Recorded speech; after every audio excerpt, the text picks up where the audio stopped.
인터넷을 돌아다니다 보면 한국의 온라인 커뮤니티나 게시판, 특히 여름철에 자주 나타나는 공포 이야기를 쉽게 찾아볼 수 있다. 이런 공포썰은 대부분 실화인지 허구인지를 알 수 없는 채로 다양한 이야기의 형태를 띠고 있지만 그중 하나의 긴 이야기를 소개해 보겠다. 이 이야기는 몇 년 전 여름방학이 시작되기 직전에 어느 날에 발생했다. 당시 나는 대학 3학년이었고 친구들과 함께 학교 근처에 자취를 하고 있었다. 시험이 끝나고 다가오는 장마철을 어떻게 보낼지 고민하다가 친구들과 한적한 곳으로 여행을 떠나기로 했다. 그렇게 해서 우리는 인터넷에서 인기 있는 휴양지 대신에 지도에도 명확히 표시되지 않은 작은 마을의 폐가를 목적지로 정했다. 도시의 소음에서 벗어나 자연과 어우러진 모험을 원했기 때문이다. 여름날의 더위가 서서히 자취를 감추고 저녁이 가까워질 무렵 우리는 출발했다. 친구들 중 한 명인 민수가 자신의 차를 몰고 우리를 데려다 주기로 했다. 출발할 때까지만 해도 우리는 설레고 즐거운 마음뿐이었다. 무엇이 우리를 기다리고 있는지 전혀 모른 채로 우리가 도착한 곳은 마을에서 조금 떨어진 곳에 위치한 옛날 주택이었다. 그곳은 오랫동안 사람의 손길이 닿지 않은 것처럼 보였다. 문은 녹이 슬어 있었고 마당은 잡초로 뒤덮여 있었다. 으스스한 분위기였지만 우리는 그저 흥미로웠다.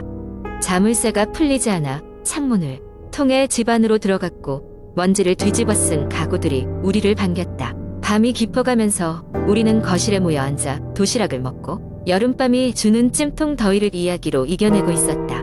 그러던 중에 민수가 말했다. 너희 여기서 옛날에 무슨 일이 있었는지 알아? 우리는 정신을 집중했다. 그의 어조는 평소와 달리 진지했다.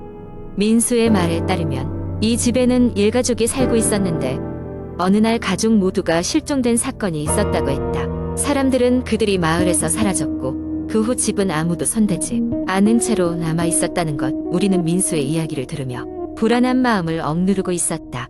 그러나 그때까지는 단순한 이야기로 여겼다. 적어도 그 순간에는 이야기를 듣고 난 후 우리는 한 방에 모여 자기로 했다. 이상하게도 그날은 너무 무더웠다. 창문을 모두 열어놔도 바람 한 점 불지 않았다. 전기도 들어오지 않아 우리는 핸드폰, 불빛에 의지해 침대에 누웠다. 하지만 잠이 오지 않았다.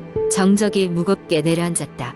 몇 시간이나 흘렀을까 문득 누군가의 울음소리가 들려왔다. 흐느끼는 소리가 집안 곳곳에 메아리 쳤다. 처음에는 바람소리나 동물 때문일 거라 생각했다. 하지만 그 소리는 점점 뚜렷해졌고 누군가 방 안을 돌아다니는 듯한 발소리도 들렸다. 너무나도 선명한 그 소리에 우리는 한순간 몸이 얼어붙었다.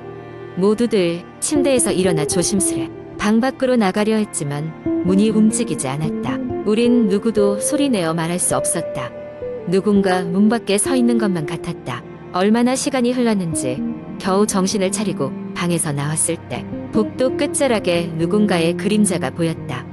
그 순간 우린 그저 달리기 시작했다. 창문을 통해 집 밖으로 뛰어나올 때까지 뒤돌아보는 이는 아무도 없었다. 어찌어찌 집을 빠져나와 마을로 돌아왔을 때 우린 이미 새벽이 밝아오는 것을 볼 수 있었다. 마치 아무 일도 없었다는 듯이 마을은 고요했다. 그러나 여전히 우리가 본 것이 무엇이었는지에 대한 확신은 없었고 그 이후로도 나는 그날의 기억 때문에 한동안 잠을 이루지 못했다. 그 일이 있은 후 우리가 방문했던 그 집에 대한 정보를 더 찾아보려 했지만 아무런 기록도 찾을 수 없었다. 단지 마을 사람들은 그곳을 잊혀진 곳이라 불렀다. 우리는 그 사건에 대한 모든 것을 잊기로 했으며 다시는 그곳으로 돌아가지 않기로 굳게 마음먹었다. 여름의 한낮은 뜨겁고 활기차지만 한여름밤의 이야기는 아직도 내가 가장 깊은 어둠을 맞이할 때 스스로에게 묻는 질문으로 남아있다. 과연 그날 그 집에서 무슨 일이 있었던 것일까? 두 번째 이야기. 2005년 나는 대학교 입학과 동시에 서울의 작은 원룸에서 새로운 생활을 시작했다. 오래된 건물이라 여기저기 삐걱거리는 소리가 나긴 했지만 저렴한 월세 덕에 큰 불만은 없었다. 하지만 3월이 지나고 4월이 되자 기묘한 일들이 점점 늘어나기 시작했다. 어느 날 밤 자정이 조금 넘은 시간에 갑자기 깨게 되었다. 무슨 소음 때문인지 확인을 해보려고 잠결에 눈을 떴는데 내 방 벽 쪽에 희미한 그림자가 이리저리 움직이고 있었다. 처음에는 그냥 나뭇가지가 흔들려서 생기는 그림자인가 했지만 밤마다 그 그림자는 점점 뚜렷해지고 있었다. 마치 누구라도 있는 듯한 움직임이었다.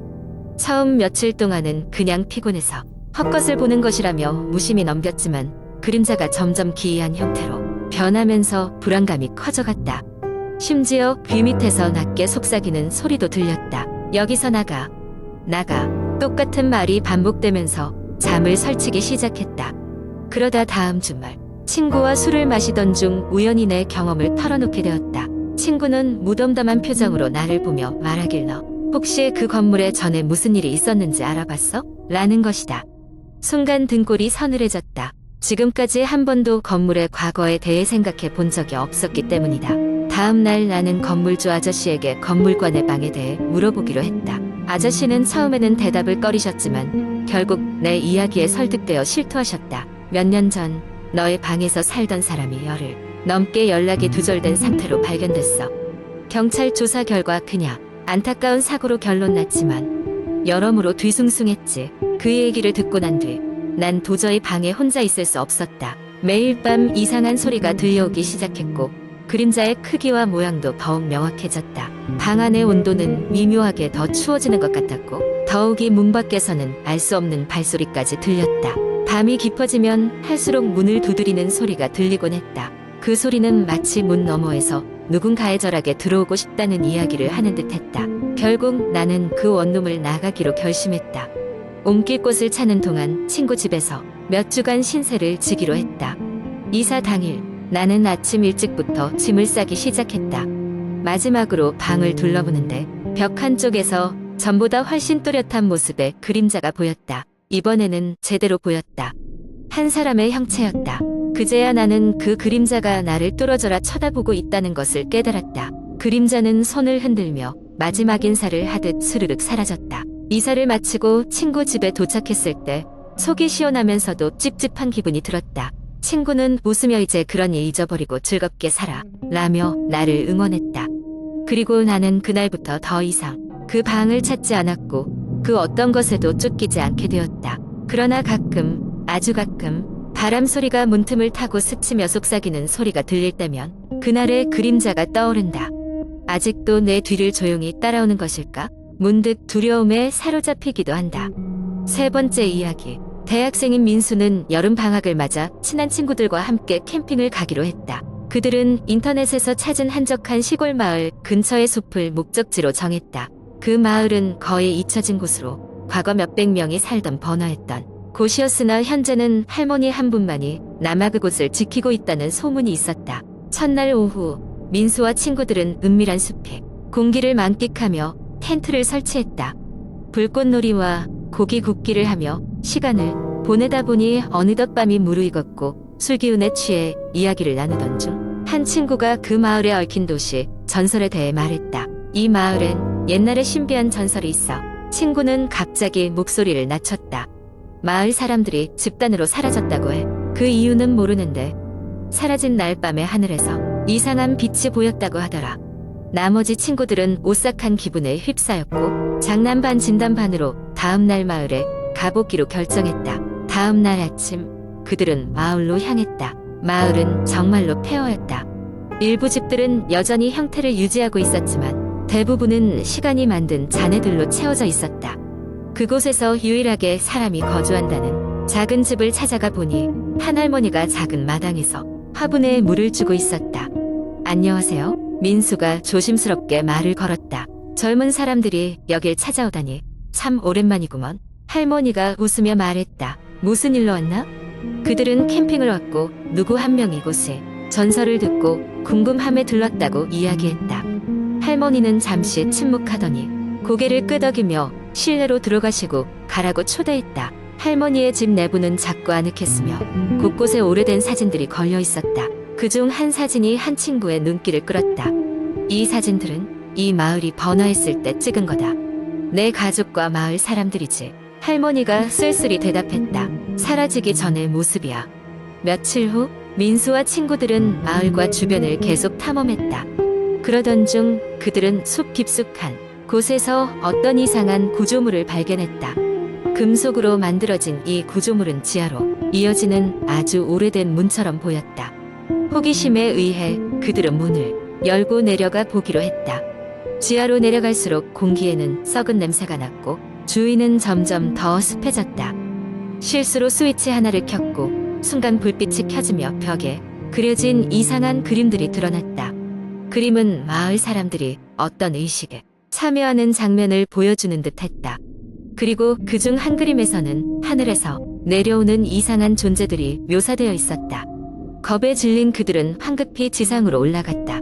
집으로 돌아온 후 그들은 더 이상 그곳에 머물고 싶지 않았고 급히 짐을 꾸려 도시로 돌아가기로 했다.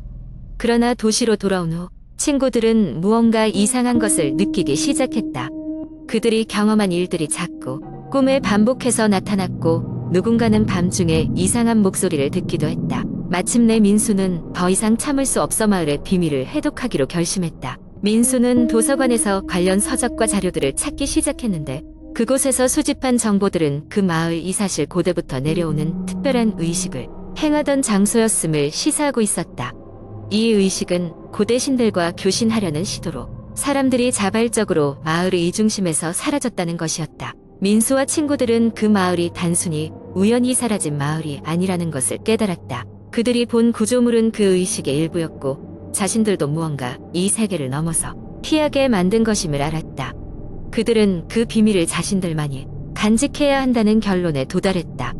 마지막으로 그들은 그 마을의 할머니에게 편지를 보냈다. 그녀는 그들로부터 소식을 받았을 때 조용히 미소 지으며 안도의 한숨을 내쉬었다. 또 다른 시대에 또 다른 젊은이들이 비밀을 알아버렸군. 할머니는 혼잣말을 했다. 그래도 싸움은 끝난 게 아니지.